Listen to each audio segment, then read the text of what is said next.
Chapter 35. He did not leave for Cambridge the next day, as he had said he would. He deferred his departure a whole week, and during that time he made me feel what severe punishment a good yet stern, a conscientious yet implacable man can inflict on one who has offended him. Without one overt act of hostility, one upbraiding word, he contrived to impress me momently with the conviction that I was put beyond the pale of his favor. Not that St. John harbored a spirit of unchristian vindictiveness, not that he would have injured a hair of my head if it had been fully in his power to do so. Both by nature and principle, he was superior to the mean gratification of vengeance. He had forgiven me for saying I scorned him and his love, but he had not forgotten the words, and as long as he and I lived, he never would forget them. I saw by his look, when he turned to me, that they were always written on the air between me and him. Whenever I spoke, they sounded in my voice to his ear, and their echo toned every answer he gave me. He did not abstain from conversing with me. He even called me as usual each morning to join him at his desk, and I fear the corrupt man within him had a pleasure unimparted to and unshared by the pure Christian, in evincing with what skill he could, while acting and speaking apparently just as usual, extract from every deed and every phrase the spirit of interest and approval which had formerly communicated a certain austere charm to his language and manner. To me, he was in reality become no longer flesh, but marble. His eye was a cold, bright blue gem, his tongue a speaking instrument, nothing more. All this was torture to me. Refined, lingering torture. It kept up a slow fire of indignation and a trembling trouble of grief, which harassed and crushed me altogether. I felt how, if I were his wife, this good man, pure as the deep sunless source, could soon kill me, without drawing from my veins a single drop of blood, or receiving on his own crystal conscience the faintest stain of crime. Especially I felt this when I made any attempt to propitiate him. No ruth met my ruth. He experienced no suffering from estrangement, no yearning after reconciliation, and though more than once my fast-falling tears blistered the page over which we both bent, they produced no more effect on him than if his heart had been really a matter of stone or metal. To his sisters, meantime, he was somewhat kinder than usual, as if afraid that mere coldness would not sufficiently convince me how completely I was banished and banned. He added the force of contrast, and this I am sure he did not by malice, but on principle. The night before he left home, happening to see him walking in the garden about sunset, and remembering as I looked at him that this man, alienated as he now was, had once saved my life, and that we were near relations, I was moved to make a last attempt to regain his friendship. I went out and approached him as he stood leaning over the little gate. I spoke to the point at once. "St. John, I am unhappy because you are still angry with me. Let us be friends." "I hope we are friends," was the unmoved reply, while he still watched the rising of the moon, which he had been contemplating as I approached. "No, St. John, we are not friends as we were. You know that." "Are we not? That is wrong. For my part, I wish you no ill and all good." "I believe you, St. John, for I am sure you are incapable of wishing anyone ill. But as I am your kinswoman, I should desire somewhat more of affection than that sort of general philanthropy you extend to mere strangers." "Of course," he said, "your wish is reasonable, and I am far from regarding you as a stranger." This, spoken in a cool, tranquil tone, was mortifying and baffling enough. Had I attended to the suggestions of pride and ire, I should immediately have left him, but something worked within me more strongly than those feelings could. I deeply venerated my cousin's talent and principle. His friendship was of value to me. To lose it tried me severely. I would not so soon relinquish the attempt to reconquer it. "Must we part in this way, St. John? And when you go to India, will you leave me so, without a kinder word than you have yet spoken?"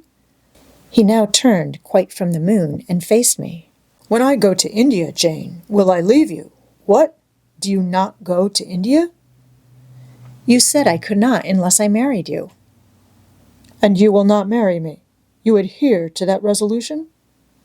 Reader, do you know, as I do, what terror those cold people can put into the ice of their questions? How much of the fall of the avalanche is in their anger, of the breaking up of the frozen sea in their displeasure? "No, St. John, I will not marry you. I adhere to my resolution." The avalanche had shaken and slid a little forward, but it did not yet crash down. "Once more, why this refusal?" he asked. "Formerly," I answered, "because you did not love me. Now," I reply, "because you almost hate me. If I were to marry you, you would kill me. You are killing me now." His lips and cheeks turned white, quite white. "I should kill you? I am killing you? Your words are such as ought not to be used, violent, unfeminine, and untrue. They betray an unfortunate state of mind. They merit severe reproof. They would seem inexcusable, but that it is the duty of man to forgive his fellow even until 77 times. I had finished the business now. While earnestly wishing to erase from his mind the trace of my former offense, I had stamped on that tenacious surface another and far deeper impression. I had burnt it in. "Now you will indeed hate me," I said. "It is useless to attempt to conciliate you. I see I have made an eternal enemy of you." A fresh wrong did these words inflict, the worse, because they touched on the truth. That bloodless lip quivered to a temporary spasm. I knew the steely ire I had whetted. I was heart-wrung.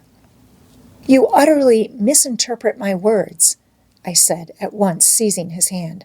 "I have no intention to grieve or pain you. Indeed, I have not." Most bitterly he smiled. Most decidedly he withdrew his hand from mine. "And now you recall your promise, and will not go to India at all, I presume?" said he after a considerable pause. "Yes, I will, as your assistant," I answered. A very long silence succeeded. What struggle there was in him between nature and grace in this interval, I cannot tell. Only singular gleams scintillated in his eyes, and strange shadows passed over his face. He spoke at last. "I before proved to you the absurdity of a single woman of your age proposing to accompany abroad a single man of mine. I proved it to you in such terms as, I should have thought, would have prevented your ever again alluding to the plan. That you have done so, I regret, for your sake."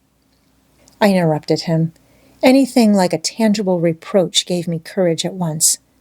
"Keep to common sense, St. John. You are verging on nonsense. You pretend to be shocked by what I have said. You are not really shocked, for with your superior mind you cannot be either so dull or so conceited as to misunderstand my meaning. I say again, I will be your curate, if you like, but never your wife." Again he turned lividly pale, but as before controlled his passion perfectly. He answered emphatically, but calmly. "A female curate, who is not my wife, would never suit me. With me, then, it seems you cannot go. But if you are sincere in your offer, I will, while in town, speak to a married missionary, whose wife needs a coadjutor.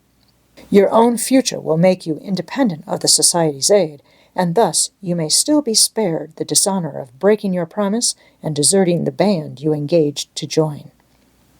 Now I never had, as the reader knows, either given any formal promise or entered into any engagement, and this language was all much too hard and much too despotic for the occasion.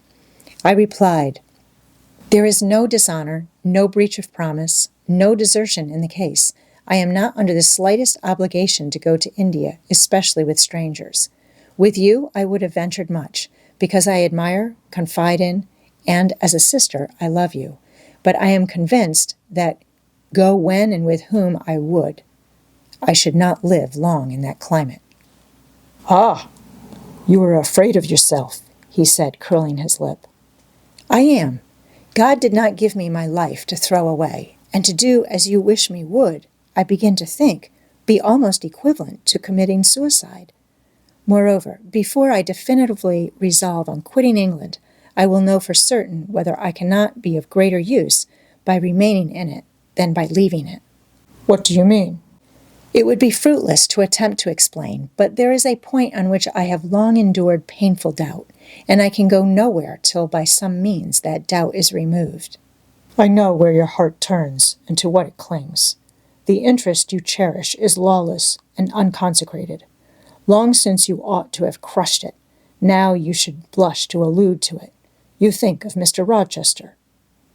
It was true. I confessed it by silence. Are you going to seek Mr. Rochester? I must find out what has become of him. It remains for me, then, he said, to remember you in my prayers and to entreat God for you, in all earnestness that you may not indeed become a castaway. I had thought I recognized in you one of the chosen, but God sees not as man sees. His will be done. He opened the gate, passed through it, and strayed away down the glen. He was soon out of sight. On re-entering the parlor, I found Diana standing at the window, looking very thoughtful. Diana was a great deal taller than I. She put her hand on my shoulder, and stooping, examined my face. "Jane," she said, "you are always agitated and pale now. I am sure there is something the matter. Tell me what business St. John and you have on hands. I have watched you this half-hour from the window. You must forgive my being such a spy, but for a long time I have fancied I hardly know what. St. John is a strange being." She paused. I did not speak. Soon she resumed. "That brother of mine cherishes peculiar views of some sort respecting you, I am sure. He has long distinguished you by a notice and interest he never showed to anyone else. To what end? I wish he loved you. Does he, Jane?" I put her cool hand to my hot forehead. "No, Di, not one whit." "Then why does he follow you so with his eyes, and get you so frequently alone with him, and keep you so continually at his side? Mary and I had both concluded he wished you to marry him." "He does. He has asked me to be his wife." Diana clapped her hands. "That is just what we hoped and thought. And you will marry him, Jane, won't you? And then he will stay in England." "Far from that, Diana. His sole idea in proposing to me is to procure a fitting fellow laborer in his Indian toils." "What? He wishes you to go to India?" "Yes." "Madness!" she exclaimed. "You would not live 3 months there, I am certain. You never shall go. You have not consented, have you, Jane?" "I have refused to marry him." "And have consequently displeased him?" she suggested. "Deeply. He will never forgive me, I fear, yet I offered to accompany him as his sister." "It was frantic folly to do so, Jane. Think of the task you undertook, one of incessant fatigue, where fatigue kills even the strong, and you are weak. St. John, you know him, would urge you to impossibilities. With him there would be no permission to rest during the hot hours, and unfortunately, I have noticed, whatever he exacts, you force yourself to perform. I am astonished you found courage to refuse his hand. You do not love him then, Jane?" "Not as a husband." "Yet he is a handsome fellow." "And I am so plain. You see, Di, we should never suit." "Plain? You? Not at all. You are much too pretty as well as too good to be grilled alive in Calcutta." And again she earnestly conjured me to give up all thoughts of going out with her brother. "I must indeed," I said, for when just now I repeated the offer of serving him for a deacon, he expressed himself shocked at my want of decency. He seemed to think I had committed an impropriety in proposing to accompany him unmarried, as if I had not from the first hoped to find in him a brother, and habitually regarded him as such. "What makes you say he does not love you, Jane?" "You should hear himself on the subject. He has again and again explained that it is not himself, but his office he wishes to mate. He has told me I am formed for labor, not for love, which is true, no doubt. But in my opinion, if I am not formed for love, it follows that I am not formed for marriage. Would it not be strange, Di, to be chained for life to a man who regarded one but as a useful tool? Insupportable, unnatural, out of the question. And then, I continued, though I have only sisterly affection for him now, yet, if forced to be his wife, I can imagine the possibility of conceiving an inevitable, strange, torturing kind of love for him, because he is so talented, and there is often a certain heroic grandeur in his look, manner, and conversation. In that case, my lot would become unspeakably wretched. He would not want me to love him, and if I showed the feeling, he would make me sensible that it was a superfluity, unrequired by him, unbecoming in me. I know he would. And yet, St. John is a good man, said Diana. He is a good and a great man, but he forgets, piteously, the feelings and claims of little people in pursuing his own large views. It is better, therefore, for the insignificant to keep out of his way, lest, in his progress, he should trample them down. Here he comes. I will leave you, Diana, and I hastened upstairs as I saw him entering the garden. But I was forced to meet him again at supper. During that meal he appeared just as composed as usual. I had thought he would hardly speak to me, and I was certain he had given up the pursuit of his matrimonial scheme.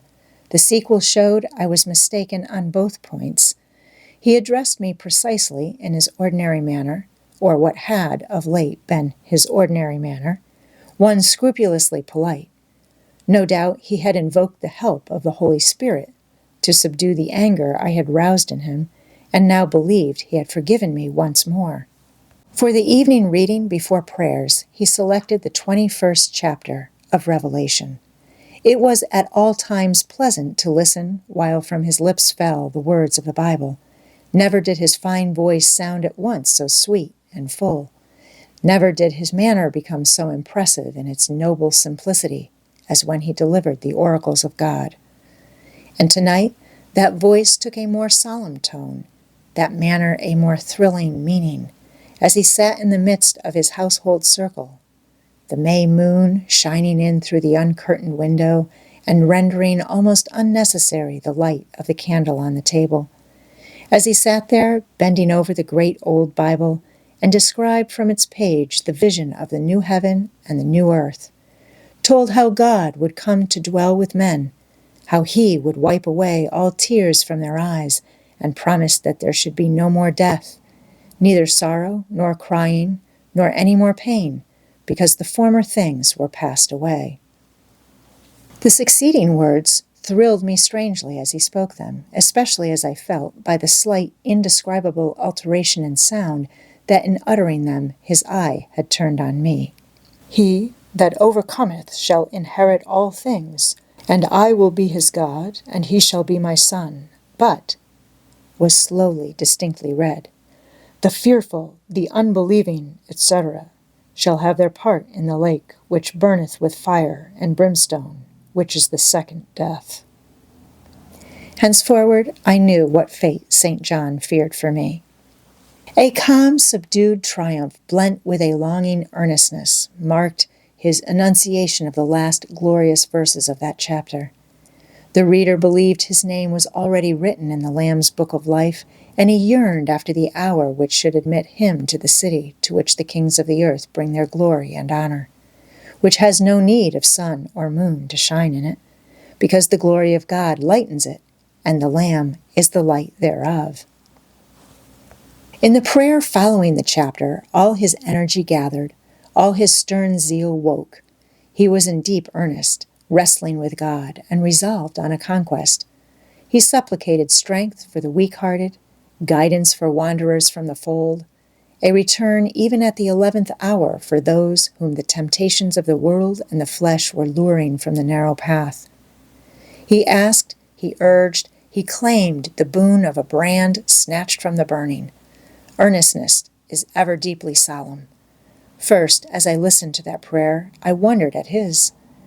Then, when it continued and rose, I was touched by it, and at last awed. He felt the greatness and goodness of his purpose so sincerely. Others who heard him plead for it could not but feel it too. The prayer over, we took leave of him. He was to go at a very early hour in the morning. Diana and Mary, having kissed him, left the room, in compliance, I think, with a whispered hint from him.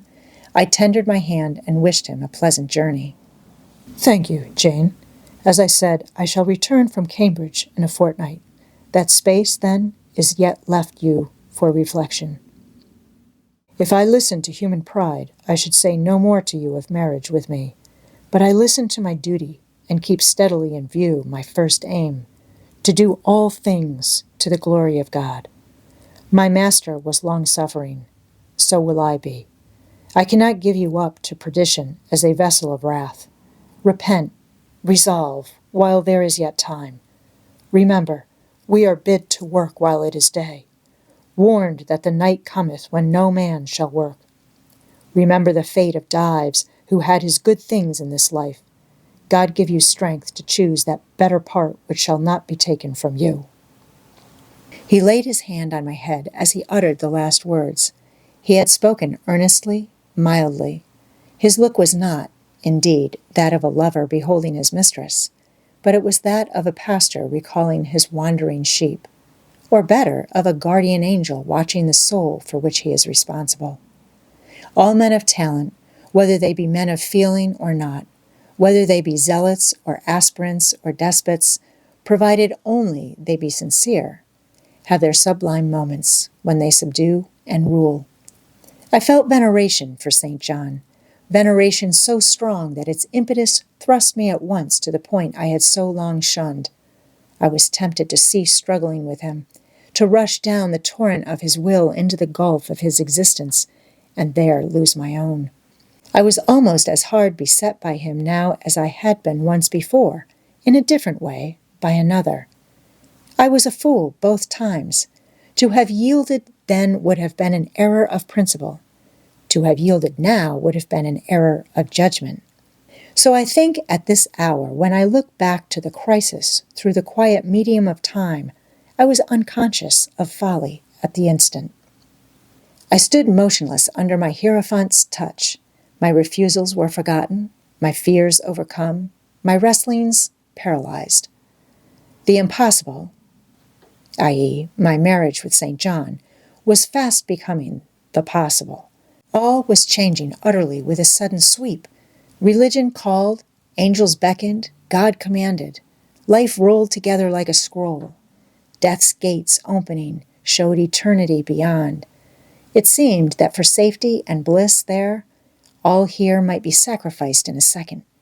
The dim room was full of visions. Could you decide now?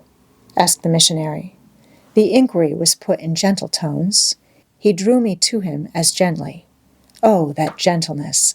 How far more potent is it than force! I could resist St. John's wrath. I grew pliant as a reed under his kindness.